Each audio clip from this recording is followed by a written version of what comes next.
No one in Obinna's neighborhood expected the Sunday that was about to unfold.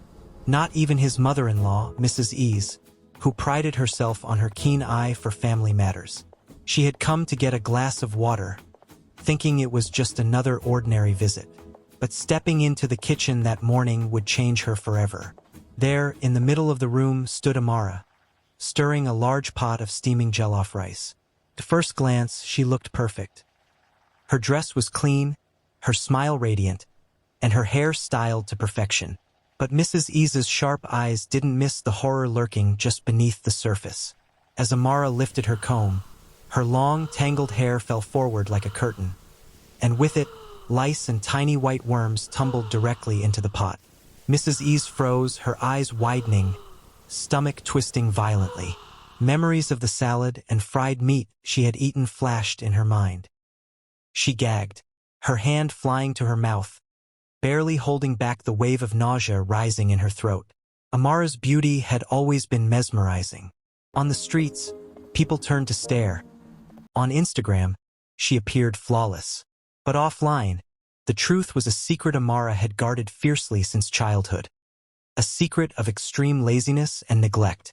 Dirty rooms, unwashed clothes, piles of dishes, and a refusal to bathe or comb her hair properly. Her mother had tried everything. Scolding, pleading, and even threats, but nothing worked.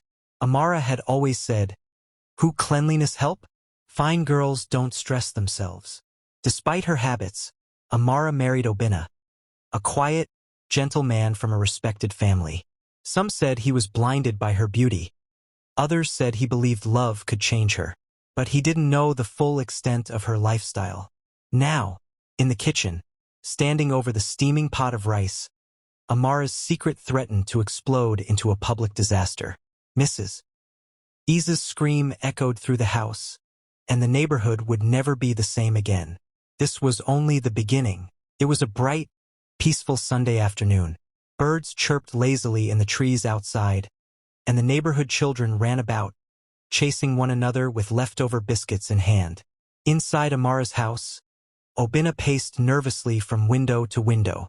"Hope they arrive soon," he muttered to himself. "This isn't just any visitor. Uncle Chitty is a respected man in the community. His word is final, and he doesn't tolerate nonsense." Just then, the sharp honk of a car horn echoed through the compound. Obinna's heart raced. "Babe, they're here," he called out. Amara hurried to the door, her long, tangled hair bouncing behind her. She wore her brightest smile, oblivious to the stench her hair carried. "Uncle Chitty, good afternoon," she called, stretching her arms wide. Uncle Chitty and his wife, Mrs. Chitty, stepped out of the car, followed by their 2 children. The moment Mrs. Chitty entered the sitting room, she paused. A sharp frown crossed her face as she sniffed discreetly. "Is something dead in here?" she whispered under her breath. Obinna's chest tightened. He forced a polite laugh. No, it's nothing. Just a little neighborhood smell, perhaps." He shot Amara a side glance that said, "See what you're doing?" Amara, of course, pretended not to notice. She rushed to the kitchen, clattering dishes and trays behind her. "Let me serve you, please. The Sunday rice will be ready shortly," she announced cheerfully. Mrs. Chitty's nose twitched again. She whispered to her husband, "It smells like old shoes mixed with something else." Obinna tried to ignore it, but he knew the truth. One wrong move from Amara, one comb dragged through that tangled hair, and disaster would strike. And in a house like theirs, with respected community elders visiting, a disaster could mean humiliation beyond repair. Little did anyone know, the kitchen was already a ticking time bomb. The rice was simmering gently, but above it, Amara lifted her comb, completely unaware of what lay beneath the tangled mass of hair. And so, the stage was set. What seemed like a normal Sunday visit was about to erupt into chaos that would shock the community, embarrass a family, and leave a story no one would ever forget. Amara hummed softly as she walked toward the kitchen, her comb clutched in one hand and a wooden spoon in the other. She had no idea the tension building outside the kitchen door, nor did she sense the judgmental glances from Mrs. Chitty, who tried to maintain composure while discreetly holding her nose. Obinna followed silently, sweating under his perfectly pressed shirt. "Please, just don't do anything crazy," he whispered to himself. Amara reached the stove and began stirring the large pot of jollof rice. Steam rose in lazy spirals, carrying the fragrant smell of tomatoes, peppers, and spices. For a moment, it almost masked the underlying stench emanating from her hair, the product of one whole year without proper washing. As she absent-mindedly lifted her comb to untangle her hair, a few strands fell forward, and along with them, tiny white specks tumbled into the rice. Unseen by Amara, lice and other unwelcome guests had made a home in her hair. Mrs. Chitty froze mid-step, eyes widening as she leaned closer to the counter. She pinched her nose, but it was too late. The smell hit her like a wave. Her stomach churned violently. She struggled to hold back the urge to gag, realizing with horror that she had already touched a plate of salad earlier. Obinna's heart skipped a beat. He moved closer to the kitchen entrance, trying to intervene without causing a scene. "Amara, maybe just put the comb down for a moment," he suggested cautiously. Amara looked at him with a puzzled frown. "Why? It's just combing. Nothing's wrong," she said, dragging the comb through her tangled hair again. Mrs. Chitty gasped quietly. "Oh no! Oh no! This cannot be happening." She stumbled backward, clutching her chest as nausea gripped her. Obinna's palms grew sweaty. He tried to maintain calm. "Please, just finish serving the rice carefully," he whispered, his voice tight. But chaos was already building. The children had noticed their mother's discomfort and began whispering anxiously. The tension in the room grew, thick like smoke. Amara, still unaware, hummed and continued her combing, blissfully ignorant that the disaster was only beginning.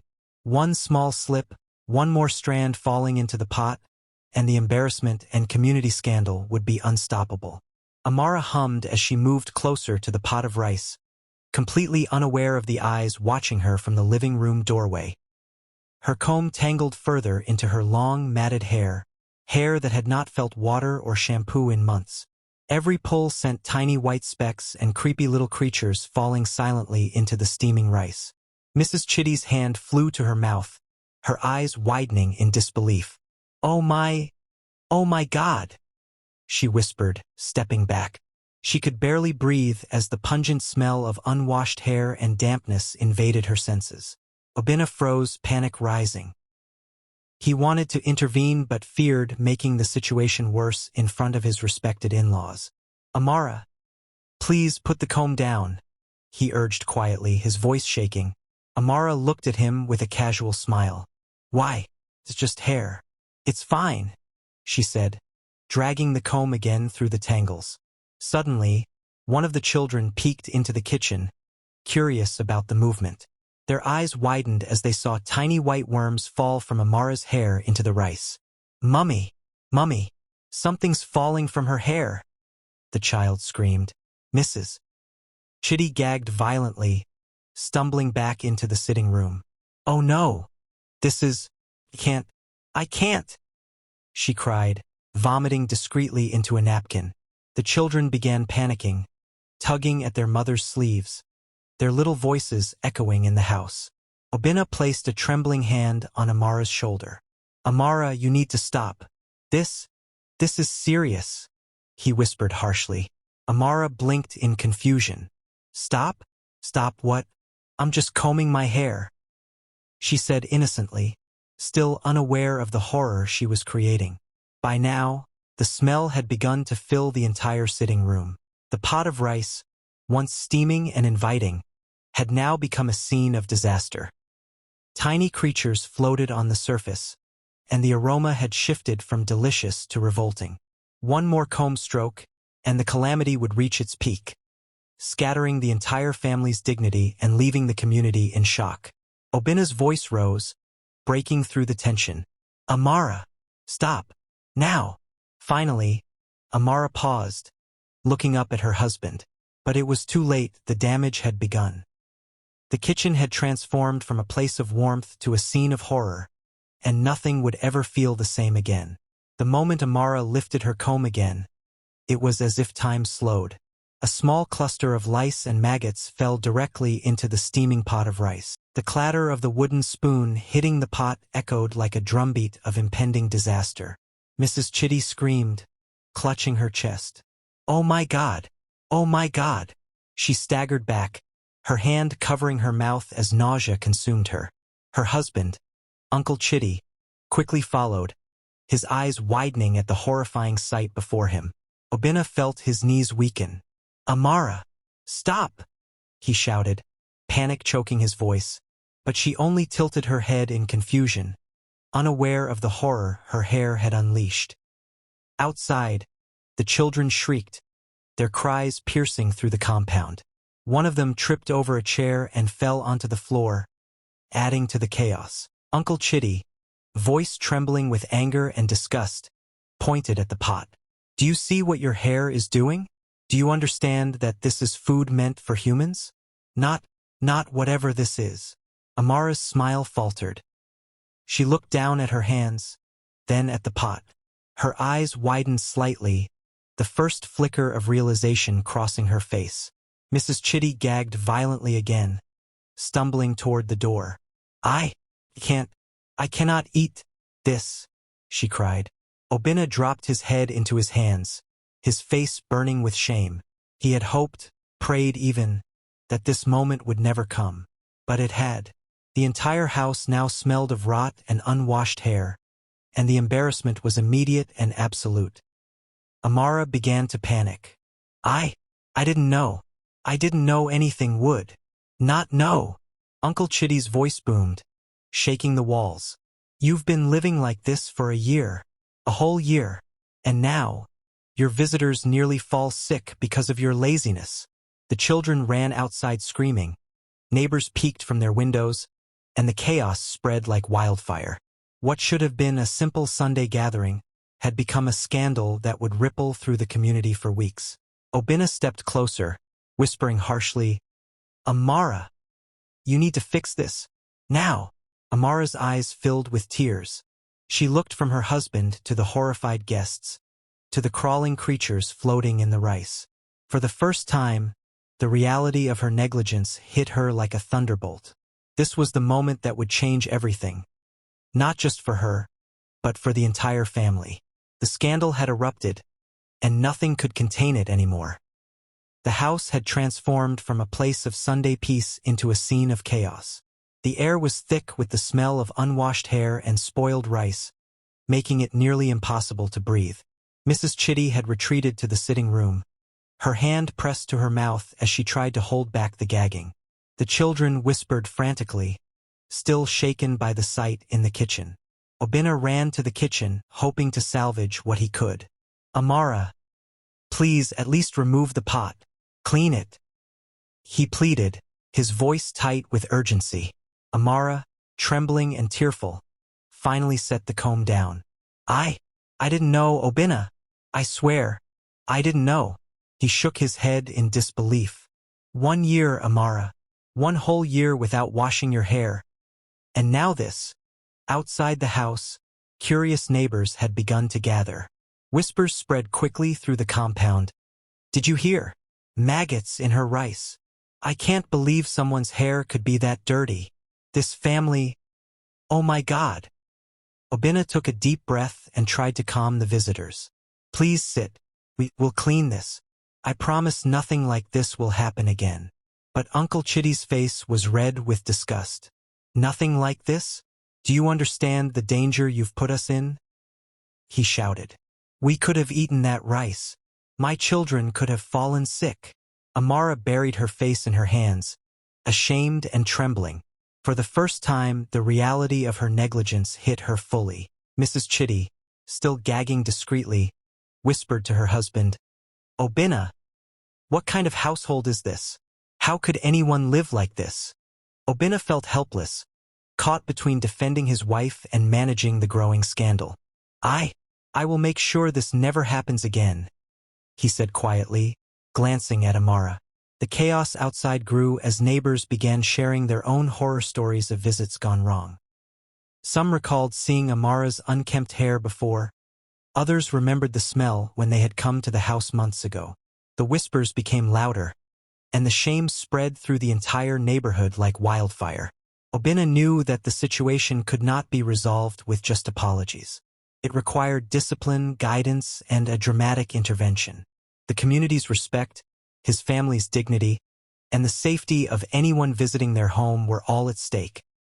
That Sunday would forever be remembered as the day Amara's secret exploded, and the day the family realized that cleaning and personal hygiene were no longer optional, but a matter of survival and respect. By the next morning, the news of the disaster had spread through the entire neighborhood. Whispers floated from every corner. Did you hear about Amara's hair? Maggots in the rice. Obinna's household. Oh my God! Obinna's phone buzzed incessantly. Messages from neighbors, friends, and even distant relatives demanded answers.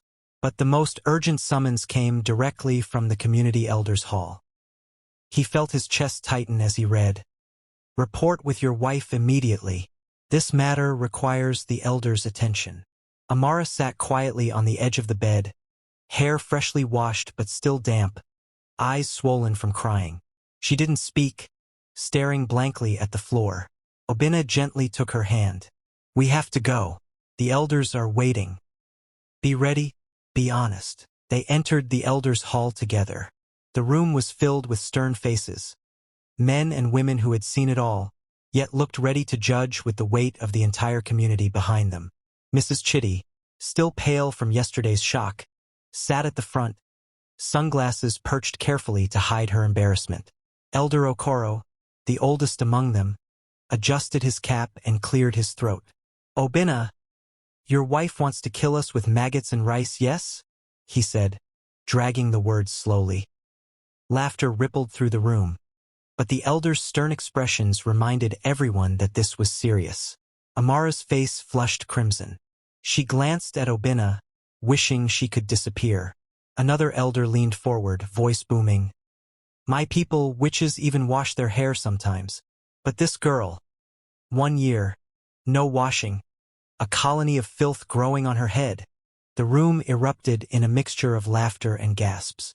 Mrs. Chitty removed her sunglasses briefly, raising her hand. "Elders, please. I am still traumatized. I cannot forget the smell, the sight. It was horrifying." Obinna knelt before the elders. "My elders, I am truly sorry. Promise she will change. This will never happen again." Elder Yuba, the head elder, banged his staff on the floor. "Enough talking. Amara, step forward." Trembling, Amara obeyed, her damp hair clinging to her shoulders. "From today," Elder Yuba continued, "you will wash your hair every week. Your house will be cleaned every morning before 8 a.m. And you will never, ever enter the kitchen with a comb again. If you fail, the elders will decide your punishment." The room erupted in agreement, a chorus of, "Yes, good. She must learn." Amara buried her face in her hands, tears spilling freely. Obinna placed a gentle hand on her back. Slowly, she nodded, knowing that her life, and her reputation, had forever changed that day. Back at home, the weight of the elders' judgment hung heavily over the house. Amara sat quietly on the edge of the bed, damp hair pressed to her shoulders, still trembling from the confrontation. Obinna, though exhausted from the previous day's disaster, knew the work was just beginning. "Amara," he said gently but firmly, "today is the start. No excuses, no delays. We're gonna fix this, your hair, the house, the kitchen, everything." Amara nodded slowly, her lips quivering. She realized that there would be no running from the consequences this time. Obinna set strict rules. Wake up at 6, sweep the house, wash the bathroom, shampoo your hair, fold your clothes, change the bed sheets, and for the love of everything, no comb near the kitchen. "Yes, Obinna?" Amara whispered tearfully, already feeling the weight of responsibility for the first time in her life. The first Saturday came, and with it, a flurry of activity. Obinna supervised every step. Amara scrubbed the floors, cleaned the counters, and even tackled the bathroom tiles with determination she had never known she possessed. By mid-morning, the house was spotless. The air smelled fresh, and the clutter that had defined her life was gone. Finally, the moment she had been dreading. The hair. Obinna handed her a bottle of shampoo and a comb. "Step into the shower. Wash every inch." "I'll wait," he said, standing just outside the bathroom door. Amara closed her eyes and began. Water poured over her head, carrying away months. No, years of dirt, grime, and neglect. She scrubbed again and again, each pull of the comb releasing more filth than she could have imagined. When she finally emerged, her hair was shiny, clean, and untangled. The smell that had plagued the house for so long was gone. Obinna smiled quietly, relief washing over him. "This is only the beginning," he said. "But it's a start. You'll never go back to that. Never." Word of Amara's transformation spread quickly among her friends. When Chinyu visited that same week, she almost dropped her phone in disbelief.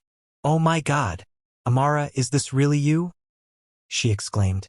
"Your hair, the house, the kitchen. Who did this to you?" Amara rolled her eyes, a faint smile tugging at her lips. "Leave me alone, Jor. Obinna did what I couldn't do for myself." Slowly but surely, Amara's confidence returned. This time not in spite of her laziness, but alongside discipline, order, and respect for herself and others. Visitors could finally relax in her home, the fear of discovering horrors like before completely gone. It didn't take long for the neighborhood to notice the change. Whispers that once carried horror now carried astonishment. People who had gasped at the mere mention of Amara's hair and kitchen now stared in disbelief as they walked past her house. One afternoon, her friend Chinyu came by again. "Amara, I can't believe this. The kitchen is sparkling. Your house smells amazing, and your hair, wow." Amara smiled shyly. "It's been a lot of work, but I promised Obinna I'd change, and I mean it this time." Even the children who had witnessed the chaos of that infamous Sunday were amazed. "Mummy, your house is so clean," one of them exclaimed. "And your hair, it doesn't smell." Obinna, watching from the sofa, nodded proudly. "See? Discipline works, consistency works, and respect for yourself and others works." Word spread fast. Neighbors who had once avoided visiting now came by, curious to see the miracle house. Some whispered apologetically about judging her too harshly before, while others marveled openly at her transformation. "Did you hear?" one neighbor whispered to another. "Amara, the one who made everyone nearly vomit last month. She's changed. The house, the kitchen, her hair, everything." At the local market, people who once mocked her behind her back now exchanged nods of respect. Children who had laughed at her misfortune now spoke of her as an example. "See? Even if you mess up, you can still fix yourself." But the gossip didn't vanish completely. It simply evolved. Now, Amara's story served as a cautionary tale. Parents would warn their children, "Don't be like Amara. Take care of yourself, your hair, your house, and your food." Even Mrs. Chitty, who had been one of the most traumatized by the previous disaster, visited with a smile. "I must admit, I didn't think it was possible. But Amara, you've really turned things around." Amara laughed softly, brushing a clean strand of hair behind her ear. "It wasn't easy. But I learned the hard way that laziness and negligence bring nothing but shame." Obinna squeezed her hand. "And now, not only have you saved yourself, but you've set an example for the whole community. People will remember this story, but now with respect, not disgust." The house, once infamous for horror, was now a beacon of transformation, discipline, and hygiene. And Amara? She had finally learned that beauty alone could never replace responsibility. Several weeks had passed since Amara's dramatic transformation. Her hair was shiny and clean, the house spotless, and the kitchen safe for guests. But Obinna knew that real change was measured not by weeks of perfection, but by how one handled temptation and routine lapses. One Saturday, while Obinna was at work, Amara decided to prepare lunch for her visiting aunt and cousins. She felt confident, her hands steady as she chopped vegetables and stirred the pot. But old habits sometimes whispered, subtle yet tempting. Her comb, once a symbol of chaos, lay on the counter. For a fleeting moment, her fingers itched to run it through her hair, to feel the familiar tangles, the comfort of laziness. She paused, recalling the horror of that infamous Sunday, the screams, the shame, the elder's judgment. "No," she muttered under her breath. "I will not go back there." The lunch proceeded smoothly. She washed her hands meticulously, stirred the rice carefully, and double-checked every pot. When her aunt and cousins arrived, they were greeted with a warm, clean home, and a meal that looked and smelled inviting. Mrs. Chica, her visiting aunt, sniffed the air and smiled. "Amara, your house smells amazing. And the food. I can't believe this is the same girl who had that kitchen disaster." Amara laughed softly, her cheeks pink. "We all make mistakes, Auntie. But what matters is that we learn from them and never repeat them." Obinna returned home just in time to see the laughter and compliments. He hugged Amara tightly. "See? You're proving to yourself and everyone else that change is possible, even when no one's watching." The small test was over, but its impact was enormous. Amara had resisted temptation, maintained discipline, and reinforced her new habits. For the first time, she felt proud. Not because someone praised her, but because she had proven to herself that she could be responsible, clean, and disciplined. And the community, ever observant, continued to notice. Amara's story was no longer one of horror, but a powerful tale of personal growth and transformation. Weeks turned into months, and Amara's transformation became a permanent part of her life. The house remained spotless, her hair gleamed with health, and the kitchen was now a place of pride rather than fear. Obinna could finally breathe easy, knowing the disaster of that infamous Sunday was a thing of the past. To mark the progress, Obinna suggested a small family gathering. Only close friends and relatives were invited, but the significance of the event was not lost on anyone. It was a celebration of growth, responsibility, and a lesson learned the hard way. Amara bustled about the house with ease, her hair perfectly combed, hands moving confidently as she prepared dishes that looked as good as they smelled. "I can't believe this is me," she whispered to herself, smiling softly. When guests arrived, they were met with the warmth of a clean, organized home. Mrs. Chica, who had been so traumatized before, could barely contain her astonishment. "Amara, this is unbelievable. Your house, your kitchen, your hair, everything." Even the children who had screamed in terror months ago marveled at the difference. "Mummy, it smells so nice," one exclaimed. "And the food, we can eat it safely now." Obinna smiled proudly, leaning over to whisper, "See what discipline can do?" The celebration continued with laughter, stories, and praise. Neighbors who had once whispered horror stories now shared tales of transformation. "Remember how bad it used to be?" one neighbor said. "Now look at her. She's a model of cleanliness and responsibility." Amara's heart swelled with pride. She had not only restored her family's reputation, but had also become an example in the community. Her story, once one of shame and disgust, had turned into a tale of redemption and growth. By the end of the evening, everyone agreed. Amara had changed for the better, and her house, once infamous, was now a beacon of order, hygiene, and respect. A safe space where family and friends could gather without fear. The transformation of Amara and her home was complete. But beyond the clean floors, shiny hair, and organized kitchen, the most important change was within her. A shift from carelessness and negligence to responsibility, respect, and discipline. Amara herself learned that beauty alone could never replace responsibility. She understood that hygiene, order, and discipline were not optional. They were essential for health, dignity, and relationships. Obinna, ever supportive, reminded her gently, "The world may forget the mistakes you made, but it will never forget the lessons you learned. Keep this discipline, Amara, not just for yourself, but for everyone around you." Amara smiled, remembering the chaos of that infamous Sunday. The screams, the maggots, the elders' intervention, and felt gratitude for the lesson it forced upon her. Moral of the story: lessons learned the hard way stick forever.